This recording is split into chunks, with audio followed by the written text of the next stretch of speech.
Hey guys, this is Ailey and welcome to my channel Never Stop Learning. Some words give us trouble each and every time. They sound the same when spoken.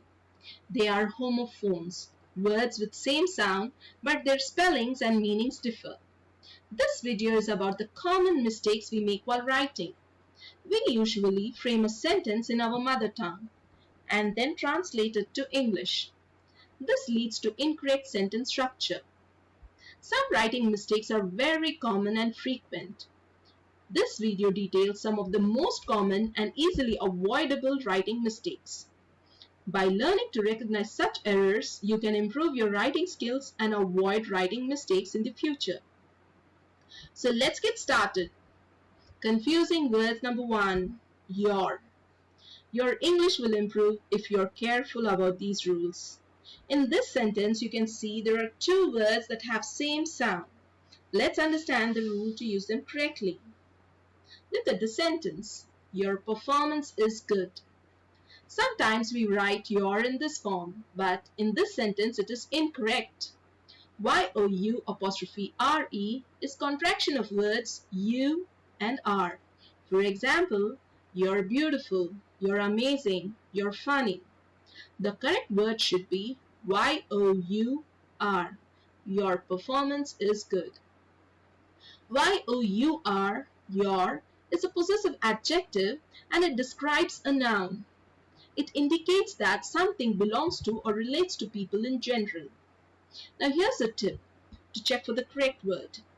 Substitute the word your in a sentence with the pronoun my. If it makes sense, then use your. If it doesn't make sense, then use you''re, your. Look at the example. Your cat. Now replace your with pronoun my cat. Yes, it makes sense. So the correct word is your. Whereas if it is you''re, it means you are cat. The same rule applies for its and let's. Look at the example. The house, while old, really has its charm. In this sentence, its is possessive adjective. He lost his toy, but he thinks it's in the dog's house. In this sentence, its is contraction of it and is. Now let's understand the use of let's. In the first sentence, my mother never lets me eat chocolate. Let's means to allow or permits. In the second sentence, let's have pizza. Here let's is contraction of let and us. Confusing words number 2, there. There, and there. Their is a possessive adjective which belongs to someone. There is an adverb of place which shows the position of noun, whereas they''re is contraction of words. There. Look at the examples.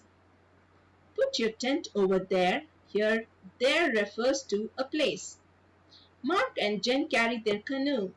Here, there refers to belonging to them, which is a possessive adjective. They're ready for camp. Here, there is contraction of they and are. Confusing words number 3, than and then. Look at the examples. My dinner was better than yours. We made dinner and then we ate it. In both sentences, then and than are used incorrectly. Let's understand the rule. Then is an adverb of time. We use it when we are talking about something relating to time. So the correct sentence is, we made dinner and then we ate it. Whereas than is used to compare two things. My dinner was better than yours. Now look at this sentence.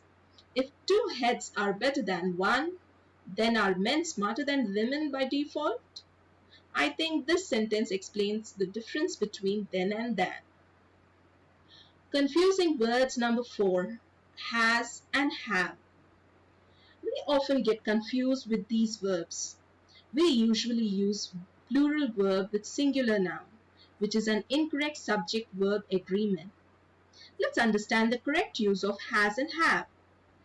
Has is used for singular subjects like he, she, it, and singular nouns, whereas have is used for plural subjects like you, we, they, and plural nouns.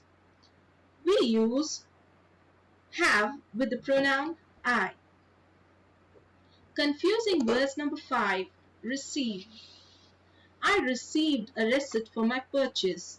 The spelling of receive and receipt are incorrect. Sometimes it is difficult to remember whether a word is spelled with IE or EI. So what's the rule? The rule is if a word has the letter C followed by I and E, then use E before I after C. The tip to remember the correct spelling of receive is to remember the use of Roman numeral 4 in the word. Confusing words number 6. Practice.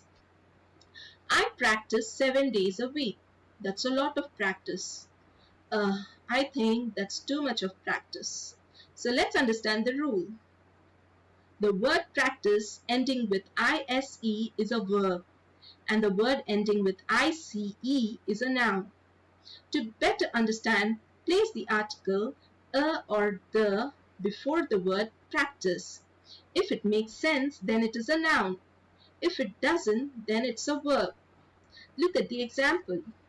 The football practice, a doctor's practice. Similarly, place the word to before the word practice. If it makes sense, then it is a verb. For example, he needs to practice his skills. In order to improve, she needs to practice. In these sentences, practice is a verb. The same rule applies for the confusing words number 7, advise. The word ending with ICE is a noun, and the word ending with ISE is a verb. If the advice is a noun, it means an opinion you give someone about what they should do. For example, you should have followed my advice. You should talk to Laura. She always gives you excellent advice. In these sentences, advice takes the place of a noun. If advice is a verb, that means to give advice. For example, the salesman advised the customer to buy the product. She needed someone to advise her.